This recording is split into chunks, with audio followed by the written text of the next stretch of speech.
Welcome back to the OK Not OK podcast, continuing to be terribly named. I'm the SportsZu filling in for Dr. OK, who will be live from SmackDown in Orlando, Florida tonight. So I had to come up with something to talk about today when I was not quite ready for it. So what we're going to go with is 5 people who need to turn either face or heel, and at the end, 1 who's going to but shouldn't. So with that, let's get it started at number 5. This one is just too obvious, so that's why we're going to start with her. It is Jade Cargill. Yes, we know that this turn is coming at some point. We all think we're going to get that WrestleMania match against Bianca Belair, but to this point, there's just no signs at all of it. So nothing to say here except that how many times do these two need to lose the tag team championships through no fault of their own, basically, before Jade ends up getting mad at Bianca for something and starts to make that turn where they turn against each other? Well, it's just got to happen at some point, but we are still almost 8 months away from WrestleMania, so we've got a long way to go.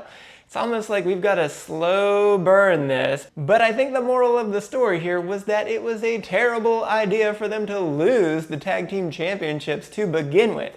And of course, the women's tag team division has been struggling ever since, with Fire and Dawn as the champion. So I guess they're going to have to get a few more chances. Maybe they will face the Pure Fusion Collective as a new champion pretty soon, or maybe even Damage Control. But somehow, some way, we're going to bide our time until we get close enough that it makes sense for those two to only have their very first match at WrestleMania. So Jade's obviously going to turn, but it just might not be for a little bit longer.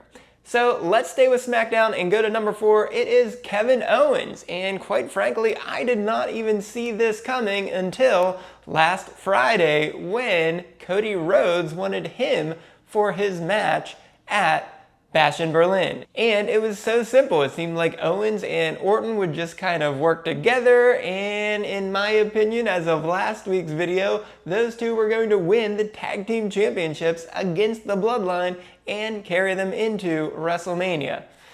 But I don't think this is what we're going to have now already. I hate to feel like I'm already wrong after 1 week, because Kevin Owens is going to lose to Cody Rhodes at Bash in Berlin, but something's going to bubble up inside of him such that he's going to all of a sudden feel like he deserves another title shot, and he'll go through nefarious means in order to get that title shot. Kind of like what AJ Styles did, but in a little bit different route, obviously. So I guess it's just gonna have to happen. We're basically going to be in a waiting period for Cody Rhodes to get back to the Bloodline, whether it's Roman Reigns or whether it's The Rock at the end of the line at WrestleMania. He's got to go back through the Bloodline. So we've got almost 8 months of figuring out what else he needs to do. So it's pretty likely that it's going to be KO and then maybe even Randy Orton after that. But for today's list, it's going to be KO. So it makes sense for KO to turn for that reason to face Rhodes. But with LA Knight as your United States champion now, after he loses to Rhodes a couple of times, he can have a nice face versus heel matchup against Knight as well to try to win that title. And on top of that, with Roman Reigns back and now obviously also a good guy, he can continue his rivalry against Roman Reigns with the roles reversed. And this makes sense as KO clearly said to Aldis and Rhodes in Aldis's office that he did not want Roman Reigns to get the next title shot. And of course, the doc would certainly tell you that he should be nowhere near that title, but I think everyone wants to see that. But it makes sense for KO to also get into Roman's way to prevent that from happening for as long as possible. All right, let's stay one more time with SmackDown, and this time we're going to go to a tag team. And I'm actually going to say that number 3 is Candice LeRae and Indy Hartwell. Well, the question is, how many times do they have to lose to Jade and Bianca before they finally do something else? As the doc said on yesterday's podcast, there are only 3 actual tag teams on SmackDown. And with the very high likelihood of Jade and Bianca breaking up in the near future, we need somebody to be the good guys. So why not Candice and Indi? The last we saw of them, Candice was holding her and Johnny Gargano's little kid in her arms. So a nice family moment makes you think possibly that they could be on the same side and be faces, which of course makes sense. DIY seems to now be firmly entrenched as faces. A couple months ago, it looked like Tommaso Ciampa may be starting to turn on Johnny just a little bit, as they weren't quite on the same page, but ever since they made that last run to get the tag titles, that has been wiped away completely, so they don't look to be changing it up anytime soon. So why not have Johnny and Candice be right back on the same page as good guys? So that makes sense to me. And if they want to be the women's tag team champions, well, right now we've got Fire and Dawn as the champions, and I would guess that it's more likely than not the next champions will be the Pure Fusion Collective. And if so, they are also bad guys, so they need some good guys to face. So let's have it be Candice and Indi, because somebody from SmackDown's got to get a shot, and if Jade and Bianca are gone, well, there's no one else to fill that void. So it certainly makes sense. Hopefully they can turn face here in the near future. All right, for our last 2 spots, let's switch to Monday Night Raw. And first, we will say Zelina Vega needs to turn heel. And why is that? Well, the LWO has gotten her on TV quite a bit in the last year, but it has not resulted in any gold for her.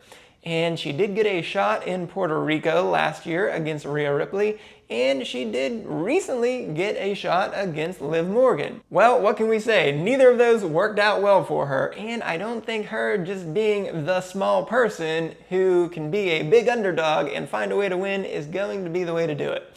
I personally think she needs to take that Alexa Bliss 5 Feet of Fury route, where she is just so vicious and her size doesn't even really matter. Just remember that Alexa won all 5 of her women's championships as a heel, and even she was so hated that Nia Jax, as the much larger person, was able to get off as a babyface for being bullied by Alexa. So Zelina probably should go that route. She was a great heel manager back in the day, so she can certainly flip that script and get right back to it. So if she wants to win, I know it's going to look pretty strange if she can beat Rhea Ripley once she wins the championship as a babyface, but if she wants a shot, I think this is the only way for her to do it as a heel. So she needs to follow that Alexa Bliss route, leave the LWO, and be as vicious as possible to try to win that gold. And lastly, our number 1 spot, it is the monster among men, Braun Strowman. Well, ever since he returned, he just hasn't really been doing anything. He's just kind of going out there having some random matches.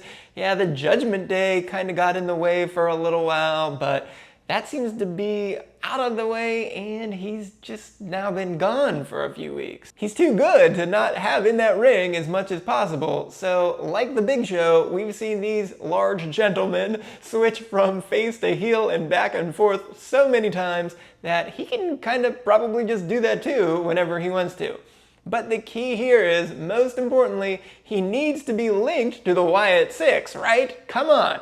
And even though the Wyatt Six attacked everybody backstage on their very first appearance, that's just been swept under the rug. So it's safe to say that they are a righteous group that are faces going against Chad Gable and American Made. So what we need here is for Strowman to turn heel first, so that once the Wyatts are done with their first or maybe even second group, they can go after Strowman, with the eventual outcome being that they can possibly even turn him back to the good side and join him in his rightful spot as a Wyatt Six member. How great would that be if he's back with the Wyatt Six? So Strowman seems like the greatest example of someone who needs to turn so that we can get him to the ultimate destination.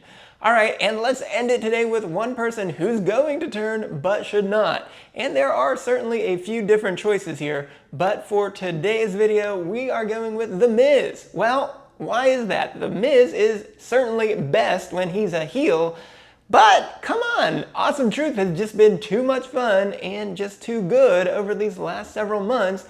And why not have them go for that gold several more times? Maybe they can win it back, especially if the Judgment Day retains the tag team titles. They can keep being good guys against them. But on an individual level, if he turns back to his normal heel role, he's just gonna be in no man's land. He would not really have any direction. We've got Gunther as the champion, and we've got Braun Breaker as the IC champion. So there's no real path for him to go for either of those championships.